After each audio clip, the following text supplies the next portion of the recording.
News room ರೌಂಡಪ್ಗೆ ಸ್ವಾಗತ. ನಾನು ಶರಣ್ಯ ಕೋಲ್ಚಾರ್. ವಜತ್ತೂರಿನ ಹೊಸಗದ್ದೆ ಅರಣ್ಯಕ್ಕೆ ಆಕಸ್ಮಿಕವಾಗಿ ಬೆಂಕಿ ಬಿದ್ದ ಘಟನೆ ನಡೆದಿದೆ. ಪುತ್ತೂರು ತಾಲೂಕಿನ ವಜತ್ತೂರು ಗ್ರಾಮದ ಹೊಸಗದ್ದೆ ಎಂಬಲ್ಲಿ ರಸ್ತೆ ಬದಿಯಿಂದ ಬೆಂಕಿ ಬಿದ್ದಿದ್ದು ನೋಡುತ್ತಿದ್ದಂತೆ ರಭಸವಾಗಿ ಬೆಂಕಿ ಹತ್ತಿಕೊಂಡಿದೆ.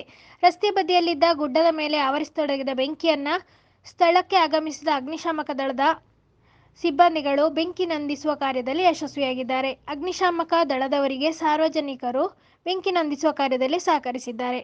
ಈಚರ್ ವಾಹನದಲ್ಲಿ ಅಕ್ರಮವಾಗಿ ಸಾಗಾಟ ಮಾಡಲಾಗುತ್ತಿದ್ದ 1,10,00,000 ಮೌಲ್ಯ ಬೆಲೆ ಬಾಳುವ ಭಾರೀ ಪ್ರಮಾಣದ ಗಾಂಜಾವನ್ನು ಜಪ್ತಿ ಮಾಡಿರುವ ಚಾಮರಾಜನಗರ ಜಿಲ್ಲೆ ಕೊಳ್ಳೇಗಾಲ ಪೊಲೀಸರು 4 ಅಸಾಮಿಗಳನ್ನು ಬಂಧಿಸಿದ್ದಾರೆ.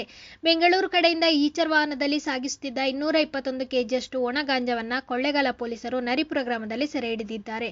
ಚಾಮರಾಜನಗರ ಎಸ್ಪಿ ಮತ್ತು ಎಎಸ್ಪಿ ಮಾರ್ಗದರ್ಶನದಲ್ಲಿ ಕೊಳ್ಳೇಗಾಲ ಡಿವೈಎಸ್ಪಿ ಧರ್ಮೇಂದ್ರ ಅವರ ನೇತೃತ್ವದಲ್ಲಿ ದಾಳಿ ನಡೆಸಿದ ಕೊಳ್ಳೇಗಾಲ ಗ್ರಾಮಾಂತರ ಪೊಲೀಸರು ತಾಲೂಕಿನ ನರಿಪುರ ಗ್ರಾಮದ ಮಧುವನಹಳ್ಳಿ ಬೈಪಾಸ್ ರಸ್ತೆಯಲ್ಲಿ ದಾಳಿ ನಡೆಸುವ ಮೂಲಕ 4 ಅಸಾಮಿಗಳನ್ನು ಬಂಧಿಸಿದ್ದಾರೆ.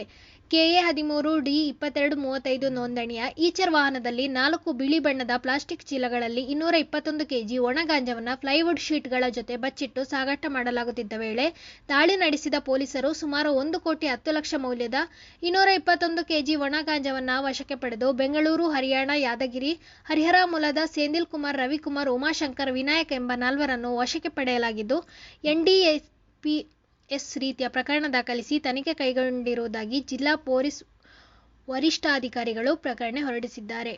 ಉಡುಪಿಯಲ್ಲಿ ಕಸಕ್ಕೆ ಬೆಂಕಿ ಇಡುವ ವೇಳೆ ಮೈಗೆ ಬೆಂಕಿ ತಗುಲಿ ಮಹಿಳೆಯೋರ್ವರು ಮೃತಪಟ್ಟ ಘಟನೆ ಮಲ್ಪೆ ಕೊಡವೂರಿನಲ್ಲಿ ನಡೆದಿದೆ. ಸಾರಾ ದೇವದಾಸ್ 63 ವರ್ಷ ಬೆಂಕಿ ತಗುಲಿ ಮೃತಪಟ್ಟ ಮಹಿಳೆಯಾಗಿದ್ದಾರೆ. ಇವರು ಫೆಬ್ರವರಿ 13ರಂದು ಮನೆಯ ವಠಾರದ ಕಸದ ರಾಶಿಗೆ ಸೀಮೆ ಎಣ್ಣೆ ಹಾಕಿ ಬೆಂಕಿ ಹಚ್ಚಲು ಮುಂದಾಗಿದ್ದಾರೆ.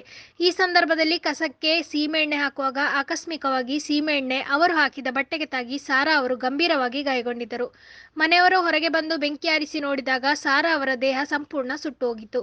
ಕೂಡಲೇ ಅವರನ್ನು ಮಣಿಪಾಲ KMC ಆಸ್ಪತ್ರೆಗೆ ದಾಖಲಿಸಲಾಯಿತು. ಅಲ್ಲಿ ತೀವ್ರ ನಿಗಾ ಘಟಕದಲ್ಲಿ ಚಿಕಿತ್ಸೆ ಪಡೆಯುತ್ತಿದ್ದ ಅವರು ರಾತ್ರಿ 11:30 ಸುಮಾರಿಗೆ ಚಿಕಿತ್ಸೆ ಫಲಕಾರಿಯಾಗದೆ ಕೊನೆಯುಸಿರೆಳೆದಿದ್ದಾರೆ. ಈ ಬಗ್ಗೆ ಮಲ್ಪೆ ಪೊಲೀಸರು ಠಾಣೆಯಲ್ಲಿ ಪ್ರಕರಣ ದಾಖಲಾಗಿದೆ. ನಮ್ಮ ಚಾನೆಲ್ನ ಇನ್ನಷ್ಟು ಸುದ್ದಿಗಳನ್ನು ವೀಕ್ಷಿಸಲು ಸಬ್ಸ್ಕ್ರೈಬ್ ಬಟನ್ ಒತ್ತಿರಿ.